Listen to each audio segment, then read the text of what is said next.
आप सभी माता बहनों को मेरा प्रणाम। मैं बीना की भक्ति चैनल से बोल रही हूँ।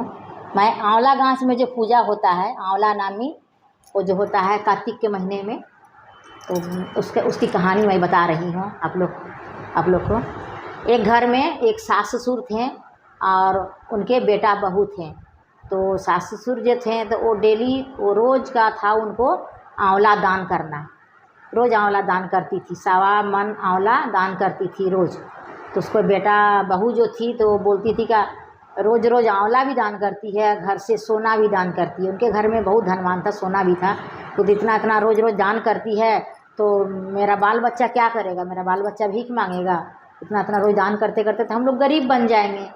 तो अपना बेटा से बोली बहू उसका कि आपकी मम्मी देखिए ऐसे ऐसे कर रही है, तो अपना मम्मी को निकाल दीजिए घर से अपना मम्मी को निकाल दीजिए।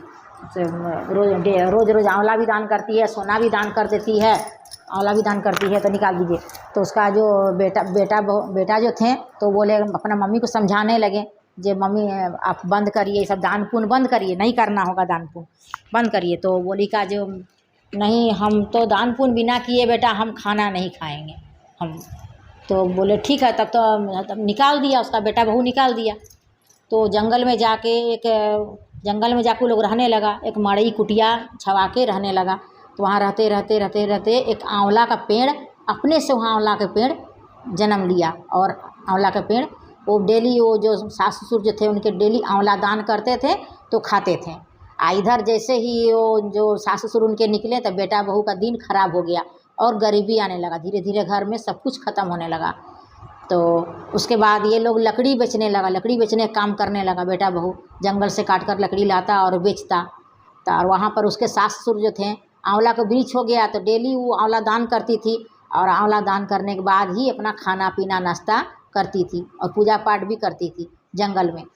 तो जंगल में ऐसे गाय चराने वाला जो आता है, गाय बकरी जो चराने वाला आता है, तो बच्चा सब बोलता था का जे दो ना दादी कुछ हमको खाने का है, तो दो ना दादी खाने का है। तो सबको आंवला भी खाने के लिए देती थी, पैसा भी देती थी, और जो खाना बनाती थी उन लोग को देती थी।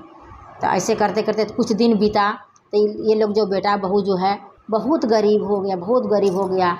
तो उसके बाद बोला का जे चलो अब क्या करेंगे, अब तो लकड़ी बेचने का सिवाय कुछ काम नहीं है। अब जंगल से लकड़ी काटेंगे बेचेंगे तो क्या करेगा। अब दोनों जाने लगा जंगल, दोनों जाने लगा। तो लकड़ी काट के जब बेचने के लिए लकड़ी काट के जब ले जा रहा था बेचने के लिए, तो वो कुटिया के नज़दीक वो देखा एक कुटिया है।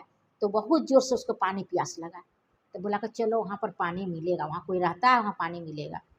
तो वो लोग पानी पीने के लिए गए। वहाँ पर गए तो देख रहे हैं यहाँ बूढ़ा बूढ़ी रहता है, लेकिन बेटा बहू तो पहचान नहीं पाया अपने माता पिता को। लेकिन उनकी माँ बाप जो हैं पहचान लिए, ये मेरा बेटा है, मेरा बहू है। तो लोग को बैठाई, खूब खातिर से बैठाई और बोली का मेरा पानी प्यास लगा है, मुझको माँ दीजिए हमको थोड़ा। बोला क्या करता है तुम यहाँ पर? तो जंगल से लकड़ी काट के रोज़ बेचते हैं बाज़ार में ले जाके, से बहुत जोर पानी प्यास लगा आपका, हम कुटिया देखें तो चले आएँ। इस तरह उसको पानी पिलाई, खाना भी खिलाई और उसको बैठाई। बोले का तुम ऐसा काम मत करो, तुम मेरे यहाँ ही रह जाओ और मैं खाना पीना बनाओ करो, मुझको सेवा करो, मेरे पास ही रह जाओ, तुम्हारा गरीबी दूर हो जाएगा, तुम्हारा यहाँ समय कट जाएगा। तो वो लोग जानती थी वो बूढ़ी माँ जो मेरा बेटा बहू है, तब उनको ममता लग गया। वो छोड़ नहीं चाहती थी जब हम मेरा आँख से दूर हो जाए, तो बोली मेरे यहाँ रह जाओ। तो ऐसे रहने लगा वो लोग बेटा बहू, और वो सेवा करने लगा, दोनों का माता पिता की सेवा करने लगा। किंतु माता पिता के बारे में ये लोग नहीं जानता था, यही मेरा माँ और बाप हैं। लेकिन माँ बाप उनको पहचानता था, यही मेरा बेटा और बहू है। तो ऐसे सेवा करते करते एक दिन उनको बोली का बूढ़ी माँ जी हमको नहवा दो, थोड़ा मेरा शरीर नहीं चलता है, हमको नहवा दो। तो उसको स्नान करवा दी। उसके बाद जब उसका माथा जो झाड़ रही थी, बाल बना रही थी बूढ़ी माँ का, इनकी बहू, तो माथा में एक तिल देखी। तो वो जान गई जी ये मेरी सास है, हम लोग घर से निकाल दिए हैं, यही मेरी सास है। क्योंकि मेरी सास का ना माथा में तिल था। तो उनका आँख से आंसू टपक गया उनके पीठ पर, बूढ़ी माँ के पीठ पर उनकी बहू का आंसू टपक गया। तो बूढ़ी माँ जान गई जी आंसू टपका रही है, ये रो रही है, ये औरत क्यों रो रही है। लेकिन फिर भी बूढ़ी माँ उनको अभी परिचय नहीं दी है कि तुम मेरी बहू हो। वो देख रही है जी क्या बोल रही है, पहचान रही है कि नहीं। तो बोली तुम क्यों रो रही है? तो बहू ठो बोली जे ऐसे ही मेरी सास थे ससुर थे, ऐसा ही माथा में तिल था, उनके पीठ में तिल था, यही चिन्हाट हम देख के हमको मेरा आज आँख में आंसू आ गया। जे हम लोग घर से उसको निकाल दिए हैं, न जाने वो लोग कहाँ कहाँ घूमते होंगे, किस हाल में होंगे, इसलिए हमको आँख से आंसू आ गया। तब बूढ़ी माँ बोली कि तुम्हारे माँ और बाप तो हम ही हैं, तुम्हारे सास ससुर तो हम ही हैं, तुम लोग हमको ऐसे ऐसे किया, छोड़ दिया लाके इधर जंगल में, तो हम लोग यहीं अपना बस गए, रह गए।